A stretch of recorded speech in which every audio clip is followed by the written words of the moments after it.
ይሁን እኮ መስቀል የነፍስ መዳኛ ሊሆን አይችልም። አዳኝ ኢየሱስ ነው እንደ መጽሐፍ ቅዱስ እንጂ ነፍስ ቤዛም ኢየሱስ ነው እንጂ እንጨቱ እንዴት ቤዛ ይሆናል? እንጨቱ እንዴት ነው ቤዛ የሚሆነው? ውዳሴ ማርያም ላይ ሳይሆን የዘውትር ጸሎት እሱ ሳይሆን አሁን ስግደትና ስብሐት እንዴት ይገባዋል? እንጨቱ ሲቆም ብለሽ አስቢ ማሂ። የምር በሳት አትጫወት። ወላሂ እኔ በጣም ነው ማዝነው እንደዚህ አይነት ነገር። በሳት ሰው እንዴት በሳት ይጫወታል? ታዲያ ለምን ይላሉ? ይሄን እኮ የሚሉት ሊቃውንቶች ናቸው። የቤተ ክርስቲያን በጣም ይበሉ። ግን አንቺ ለእሳት የሚማግድሽን ነገር ለእሳት የሚያደርግሽን ነገር ዘጸአት ምዕራፍ 20 ቁጥር 3 ላይ በላይ በሰማይ በታች በምድር ካለው የማንኛውም የተቀረጸ ምስል አድርገህ አትስገድ አታምልክ ይላል። አንቺ ደግሞ ምስጋና ስብሐት ታቀርቢያለሽ፣ ስግደት ታቀርቢያለሽ ለመስቀል። እሺ ማርያምስ ኦኬ ማለት የእግዚአብሔር እናት ናት ብለሽ አሰብሻት።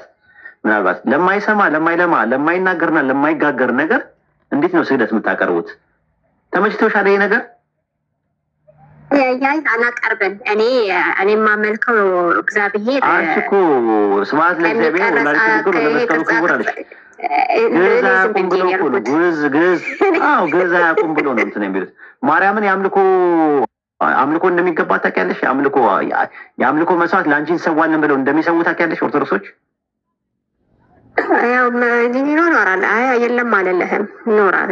እሱ ነው እኮ የምልሽ። ስሉስ ቅዱስ ይላሉ፣ ራሱ ስሉስ ቅዱስ ይላሉ። ስሉስ ቅዱስ ማለት ምን ማለት ነው? ምን አውቃለሁ። ስሉስ ማለት ምን ማለት ነው? አብ ወልድ መንፈስ ቅዱስ ነው። ስሉስ ማለት ሶስት ማለት ነው በግዕዝ። ስሉስ ቅዱስ ማለት ሶስት ቅዱስ ማለት ነው ሲላቸው ደግሞ ስሉስ አምላክ ይላሉ ሲያወሩ። ምን ማለት ነው ስሉስ አምላክ ማለት? አንድ አብ ወልድ መንፈስ ቅዱስ ማለት ነው። ወይኔ አላውቅም። ይሄኛው አላውቅም። የሚገባኝ ስሉስ አምላክ ማለት ምን ማለት ነው ትርጉሙ? ስሉስ ማለት ሶስት ማለት ከሆነ ስሉስ አምላክ ማለት ምን ማለት ነው? ሶስት አምላክ ተነለ። አይሽ በአማርኛ ሲሆን ይዘገንናቸዋል። በግዕዝ ሲሆን ደግሞ እኛ ሶስት አምላክ አንልም ይላሉ። በግዕዝ ሲሆን አይገባቸውም ስለማያውቁት ተብሎ ቁጭ ብሏል በግዕዝ። እንደዛ ነው የምልህ። ሰለስቱ አጋዕዝት ይባላሉ፣ ሶስቱ ጌቶች ይባላሉ። ዓለምን የሚገዙ አጋዕዝተ ዓለም ሥላሴ ይባላሉ። አውቃቸዋለሁ እነሱን። ታዲያ አጋዕዝት እያልሽ እያመለክሽው እንትን ነው። ባይብል ላይ ኦሪት ዘፍጥረት ምዕራፍ 35 ቁጥር 1 ላይ አማልክት ለአማርኛ የሚለው እግዚአብሔር ለያዕቆብ ተገለጠለት ነው የሚለው፣ ተገለጠ ነው የሚለው። ዕብራይስጡ አጋጣሚ ሆኖ አማልክት ለያዕቆብ ተገለጡለት ነው የሚለው፣ ፕሉራል ነው የሚጠቀመው። ከዛ ይህን ጥቅስ አምጥተው ለማን ነው የሚሰራው ስንላቸው አማልክት ተገለጡ የሚለው ስላሴን ያሳያል ይላሉ።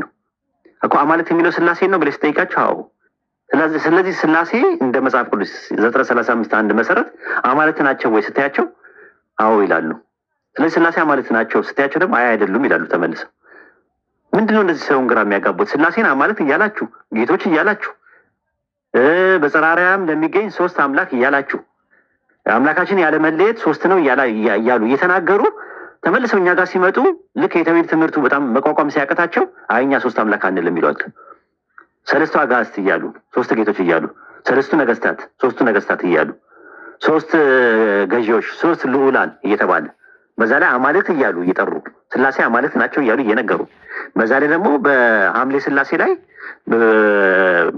በአንድ እግዚአብሔር እናምናለን ከቅድመ ዓለም በነበረው፣ በሁለተኛው እግዚአብሔር እናምናለን ከአብ በተወለደው፣ በሶስተኛው እግዚአብሔር እናምናለን እያሉ ሳልሱ እግዚአብሔር አሐዱ እግዚአብሔር ካልኡ እግዚአብሔር እያሉ እየተናገሩ ነገር ግን ልክ ይሄ ሁላ ኦርቶዶክስ ተሳስቷል። ኢትዮጵያ ውስጥ እኮ 50% እኮ ክርስቲያን ነው አይደል? 50 ወይ ኦፍ ኮርስ 50% ሙስሊም ነው፣ 50% ክርስቲያን ነው። ከክርስቲያን ውስጥ 35% ኦርቶዶክስ ነው። 35% የኦርቶዶክስ 35 ሚሊዮን ህዝብ ጣዖት እያመለከ ነው እያላችሁና ያላችሁት ተሳስቷል ካላችሁን ለምንድን ነው የምትደብቁን? የሐምሌ ስላሴ ያውላ ህዝብ ሲያከብር የመጀመሪያው እግዚአብሔር፣ ሁለተኛው እግዚአብሔር፣ ሶስተኛው እግዚአብሔር እያለ ሲያመልክ እግዚአብሔር አብ፣ እግዚአብሔር ወልድ፣ እግዚአብሔር መንፈስ ቅዱስ ሲሉ በውጭ ያለው ኦርቶዶክስ፣ ካቶሊክ፣ ፕሮቴስታንት ደግሞ ጋድ ዘ ፋዘር፣ ጋድ ዘ ሰን፣ ጋድ ዘ ሆሊ ስፒሪት ይላሉ። ከድንግል ማርያም የተወለደው የትኛው ጋድ ነው? ጋድ ዘ ሰን ነው ወይስ ጋድ ዘ ፋዘር ነው የተወለደው? ነው እንጂ ልጅ ወልድ እኮ የትኛው ጋድ? ወልድ ኢየሱስ። ጋድ ዘ ፋዘር፣ ጋድ ዘ ሰን እና ጋድ ዘ ሆሊ ስፒሪት አሉ። ሶስት ናቸው።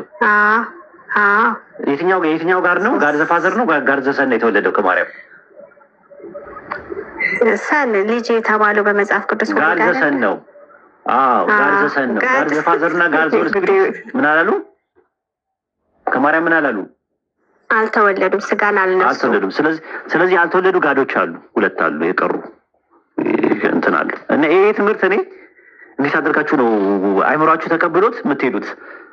እንዴት አድርጋችሁ ነው አይምሯችሁ ተቀብለው የምትሄዱት? ሌላ ምርጫ እኮ እሺ ሙስሊም አትሁኑ፣ ሌላ ምርጫ የላችሁም እንዴ? ቢያንስ እንኳን ማለት ይህንን ነገር እንዴት እንደዚህ አይነት ነገር እንዴት እንደዚህ ሰው ሶስት አካላቶችን ቁጭ አድርጎ ሲያመልክ ማቴዎስ 4:10 ላይ ለጌታ ለአምላክ ስገድ እሱን ብቻ አምልክ ይላል። እርሱ ተብሎ በሲንጉላር የተቀመጠ አለ የሚመለክ። እናንተ እነርሱ እያላችሁ ሶስት አካላትን ታመልካላችሁ። አይምሯችሁን አይቆረቁራችሁም? ሊናችን አይቆረቁራችሁም? ተመችቷችሁ ነው የምትኖሩት? ክርስቲያኖች ታች ያላችሁ ሪሊ ተመችቷችሁ ነው ወይስ በቃ ምንም ሾላ በደፈኑ ምንም ችግር የለውም ነው? ከእናትና ከአባቴ ስላገኘው ከእናትና አባቴም ከጠፋ አብሬ ተያይዘን እንለቅ ነው? አስቡበት፣ ወላሂ አስቡበት። አንደኛ ሶስት አካላትን አምልካችሁ የቁጭ ያሉ ሶስት አካላት ተውት፣ እነሱ የፈጠሩ ናቸው ብላችሁ ስላሰባችሁ። ይሄኛው ደግሞ ድንግል ማርያም ማህፀን ውስጥ የተፈጠረ አለ። ከድንግል ማርያም ማህፀን ውስጥ ሜካኒካል ፈንክሽን፣ ኬሚካል ሪያክሽን፣ ፊዚካል ፕሮሰስ አድርጎ የመጣ ፊዚካል ኦፕሬሽን አድርጎ ፕሮሰስ አድርጎ የተፈጠረ አለ። ፍጹም ሰው ሙሉ ሰው አለ። ፍጹም መለኮት መጣና አብሮት ተዋህዶት አምልኮ እየተቀበለ ነው ያለው። ወላሂ ስመ ወላህ ፍጡርና ሰው አምልካችሁ ጀነት እንዳታስቧት። ዛሬ ከሰማችሁበት ጊዜ ጀምሮ ውጃ ቆሙባቸዋል። ፍጡር እያመለካችሁ እንዳታስቧት። ሌላው የነ መስቀል የነ መላእክት የነ ማርያም ምናምን ነገር ኦርቶዶክስ ጋር ነው ያለው። ፕሮቴስታንቶችን ነው የምነግራችሁ፣ ከስር ያላችሁ የምታዳምጡ ፕሮቴስታንቶች። ወላሂ ፍጡር እያመለካችሁ ማርያምን አናመልክም፣ ለመስቀል አንሰግድም፣ ምን ውስጥም የለንበትም እያላችሁ ተመልሳችሁ ሶስት አካላት የምታመልኩ ከሆነ ሽርክ ውስጥ ነው ያላችሁት። ተመልሳችሁ ፍጡር እያመለካችሁ ድንግል ማርያም ማህፀን ውስጥ ፕሮሰስ አድርጎ የተፈጠረ ወንድ ልጅ የምታመልኩ ከሆነ ወላሂ ጀነት አትገቡም። ወላሂ ፍጡር አምልካችሁ እንትን አትገቡም። ኢሳያስ 43:10 ላይ ከኔ በፊት አምላክ አልተሰራም ከኔ በኋላም አይሆንም ነው ያለው። ፈጣሪ አይሰራም ነው ያለው። ኢሳያስ 49:5 ላይ ደግሞ ከማህፀን የሰራኝ የሚል ነው። የተሰራ አምላክ ነው፣ የተሰራ አካል ነው። ያ የተሰራውን አካል አምላክ አድርጋችሁ የምታመልኩ ከሆነ ወላሂ ሽርክ ነው፣ የጀሃነም ነው የምትሆኑት። አላህ በሐቁ አይደራደርም በሽርክ። ሽርክ በጣም ትልቅ ወንጀል ነው። አስቡበት። ማይም ብቻ ሳይሆን ከስር ያላችሁ ፕሮቴስታንቶች። ቀጥል ብሮዬ፣ ይቅርታ በለኝ በሞኖፖሊ ያዝኩት።